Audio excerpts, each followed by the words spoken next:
টয়া, আমি বাজারে যাব রে মা। ঘরে যে রান্না করার মতো কিছুই নেই। তুই বাড়িতেই থাক, আমি তোর জন্য ফেরার সময় চকলেট কিনে নিয়ে আসবো। মা, তুমি বাজার করতে যাচ্ছ? আমাকেও তোমার সাথে করে নিয়ে যাও না মা। না রে টয়া, তোকে কি করে সাথে নেব বল? তুই তো আমার সাথে গেলেই এইটা ওইটা খাওয়ার জন্য বায়না করবি। আমার কাছে যে এখন বাড়তি কোনো টাকাই নেই। তুই আমার সঙ্গে গেলে সারাক্ষণ শুধু বলবি এইটা কিনে দাও ওইটা কিনে দাও। এত কিছু কিনে দেওয়ার মতো আমার কাছে এখন কোনো টাকা নেই। তুই বাড়িতেই থাক রে মা। ও মামা, আমি কোনো কিছু খাওয়ার জন্য একটুও বায়না করব না। তুমি আমাকে একটু চকলেট কিনে দিও, তাহলেই হবে। তবুও আমাকে তোমার সঙ্গে করে নিয়ে যাও না মা। আমার যে বাড়িতে একা একা থাকতে একদম ভালো লাগে না। আমার কাছে যেই টাকা আছে সেই টাকা দিয়ে তো ঠিক মতো বাজারেই করতে পারবো না রে মা।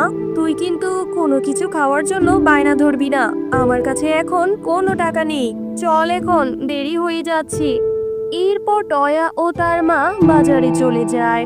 টয়ার মা যখন বাজার করছিল তখন টয়া বাঘের দোকানের লিচুগুলোর দিকে ড্যাব ড্যাব করে তাকিয়েছিল। ও মামা, ওই যে দেখছো, বাঘ মামা কি সুন্দর লিচু বিক্রি করছে। কি সুন্দর লিচুর সুঘ্রাণ বের হয়েছে, তাই না মা? হ্যাঁ রে টয়া, লিচুগুলো দেখতে আসলেই খুব সুন্দর, একদম রসে ভরা টসটসে। কিন্তু কি হয়েছে রে মা? ও মাম্মা, তাহলে আমাকে কিছু লিচু কিনে দেবে? ওই লিচুগুলো দেখতে যে খুব লোভনীয় মনে হচ্ছে। আমার যে খুব খেতে ইচ্ছে করছে মা। আমার লিচু খাওয়ার জন্য খুব লোভ লাগছে মা। আমাকে কিছু লিচু কিনে দাও না মা। টয়া, এই জন্যই আমি তোকে বলেছিলাম আমার সঙ্গে বাজারে আসতে না। আমার কাছে যে অত টাকা নেই রে মা। আর লিচুর দাম যে এখন অনেক টাকা, এত টাকা আমি কোথায় পাবো? এমনি বাজারে আজ এসে সবজির যে দাম দেখছি, সবজি তো কিনে নিয়ে যেতে পারবো না। ও মাম্মা, আমার যে খুব খেতে ইচ্ছে করছে। অল্প করে কিছু লিচু কিনে দাও না মা। আচ্ছা ঠিক আছে, চল। বাঘ মামা যদি বাকিতে লিচু বিক্রি করে তবে আজকেই তোকে কিছু লিচু কিনে দেব, আর নয়তো পরে একদিন। বাঘ মামা, আপনার দোকানের লিচুগুলো দেখতে খুব সুন্দর লাগছে, একদম রসে ভরা টসটসে। তা মামা, লিচুগুলো কত করে বিক্রি করছেন? আমাকে কিছু লিচু বাকিতে বিক্রি করবেন? আমি আপনাকে 2-3 দিন পরেই টাকা পরিশোধ করে দেব। আরে শেফা, লিচু নিবি তাও আবার বাকিতে? আমি বাকিতে কোনো লিচু বিক্রি করি না। যদি নিতে হয় 1 কেজি লিচু নিতে হবে। আর 1 কেজি লিচুর দাম একদম 400 টাকা। আগে 400 টাকা দে, তারপর লিচু নিয়ে যা। আমার দোকানে বাকিতে কোনো লিচু নেই রে। বাঘ মামা, আমার মেয়েটা যে লিচু খাওয়ার জন্য খুব বায়না ধরেছে। অল্প কিছু লিচু দিন দিন না বাঘ মামা। আমি 2 থেকে 3 দিন পরে এসেই আপনার বাকি টাকাটা দিয়ে যাব।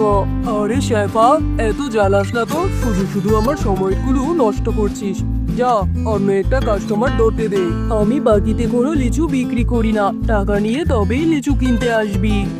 আচ্ছা ঠিক আছে বাঘ মামা, কিছু লিচুর জন্য আপনি আমাকে কতই না কথা শোনালেন, অথচ আমার স্বামী বেঁচে থাকতে আপনাদের কতজনকে কত সাহায্য করেছে। দিতে হবে না আপনার বাকিতে। আমি আমার মেয়েটাকে নিয়ে এক্ষুনি চলে যাচ্ছি।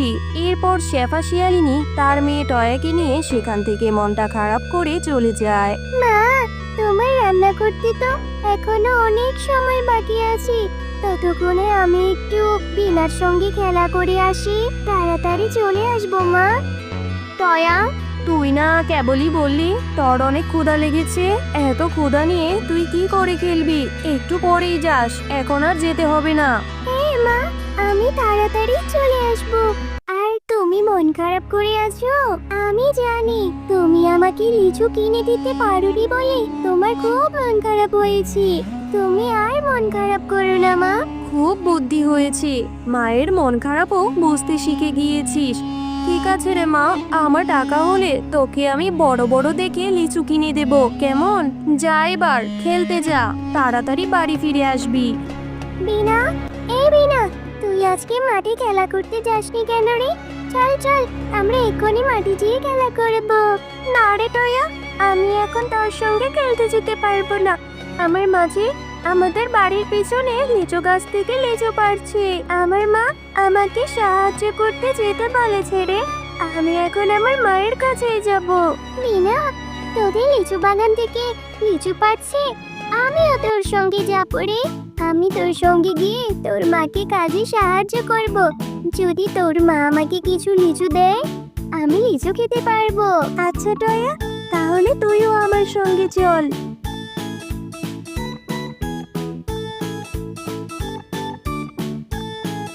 মা, তোমার লিচু পাড়া হয়ে গিয়েছে। আর লিচুগুলা কি পেকেছে? দাও, আমাকে দাও, আমি খাবো। দেখো মা, আমি টয়াকেও আমার সঙ্গে করে নিয়ে এসেছি। টয়াও নাকি লিচু খাবে, ওকেও কিছু লিচু খেতে দাও না মা। আজ আর লিচু পারবো না রে বিনা, চল বাড়িতে চলে যাই, আমাকে আর তোর সাহায্য করতে হবে না। আর তয়াকে বলছিস লিচু দেওয়ার কথা? 1 কেজি লিচুর দাম কত জানিস? 400 টাকা। তয়াকে বাকিতে লিচু কেন দেব? কাকিমা, তোমাদের লিচু বাগানে তো অনেক লিচু হয়েছে, ওখান থেকে আমাকে না হয় একটা লিচুই খেতে দাও। টয়া, তোদের মতো ফকিরদের নিয়ে আর পারি না। আমার মেয়েটাকে পটিয়ে পটিয়ে ঠিকই নিয়ে এসেছিস লিচু খাওয়ার জন্য। আমি তোকে ফ্রিতে কোনো লিচু দিতে পারবো না, যা এখান থেকে। আমাদের লিচু গাছে তো অনেক লিচু হয়েছে মা, তাহলে তুমি টয়ার সঙ্গে এরকম ব্যবহার কেন করছো? ওকে কিছু লিচু দিয়ে দাও না মা, ওরা তো অনেক গরিব, ওরা তাহলে লিচু খাওয়ার জন্য টাকা কোথায় পাবে মা? আচ্ছা ঠিক আছে রে বিনা, তুই যেহেতু এত করে বলছিস, তাহলে ওকে কিভাবে ফিরিয়ে দেই। এই টয়া, এই আমার সামনে কিছু লিচু আছে, দেখ এই ঝুড়িতে।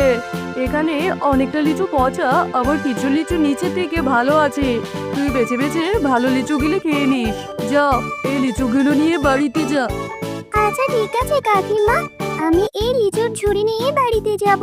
ওখান থেকে বেছে বেছে যদি কিছু ভালো লিচু বের হয়, তাহলে আমি ওই লিচুগুলো খাবো। এরপর টয়া সেই পচা লিচুগুলো নিয়ে তার বাড়িতে চলে যায়। ও মা, দেখো বিনার মা আমাকে কতগুলো লিচু দিয়েছে। ওদের লিচু বাগানে না অনেক লিচু এসেছে। মা, উপরের লিচুগুলো পচা, নিচে নাকি ভালো লিচু আছে। আমাকে বেছে বেছে কিছু লিচু দাও তো, আমি খাবো। টয়া, সেই কখন থেকে খাবার সামনে নিয়ে আমি তোর জন্য অপেক্ষা করছি, আর বাঘিনী ভাবি তোকে পচা পচা লিচু ধরিয়ে দিল, আর তুই কিনা সেগুলো নিয়ে বাড়িতে চলে আসলি।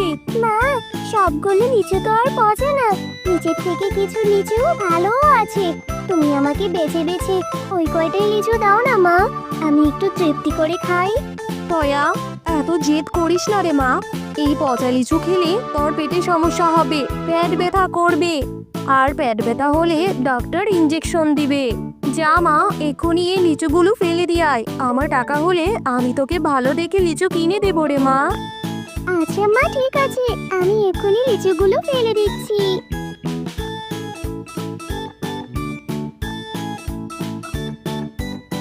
কি রে টয়া মা, এত রাত হয়েছে এখনো ঘুমাসনি? মন খারাপ করিস না রে মা, আমি তোকে কথা দিচ্ছি, আমি টাকা জমিয়ে তোকে বড় বড় ভালো দেখে কিছু লিচু কিনে দেবো রে মা। আচ্ছা মা, আমি আর মন খারাপ করব না, চলো আমরা এখন ঘুমিয়ে পড়ি। মা, দেখেছো আমাদের পুকুরে কত বড় একটা লিচু গাছ, আবার কত বড় বড় লিচু ধরেছে। কালকে যে পচা লিচুগুলো ফেলে দিয়েছিলাম, সেই লিচু থেকে মনে হয় এত বড় একটা লিচু গাছ হয়েছে। টয়া, তোমরা মা ও মেয়ে অনেক ভালো, তাই তো তোমাদের সেই ফেলে দেওয়া পচা লিচু থেকে এত বড় একটা লিচুর গাছ হয়েছে। এই লিচু গাছ থেকে লিচু কখনোই শেষ হবে না, তোমরা যখন ইচ্ছে তখন লিচু ছিঁড়ে খেতে পারো, আর এই লিচু গাছ থেকে লিচু নিয়ে বিক্রি করলে তোমাদের কষ্টও দূর হয়ে যাবে। আরে, এইটা তো দেখছি জাদুর লিচু গাছ। সত্যি আমার মেয়েটার ইচ্ছে তাহলে এবার পূরণ হলো।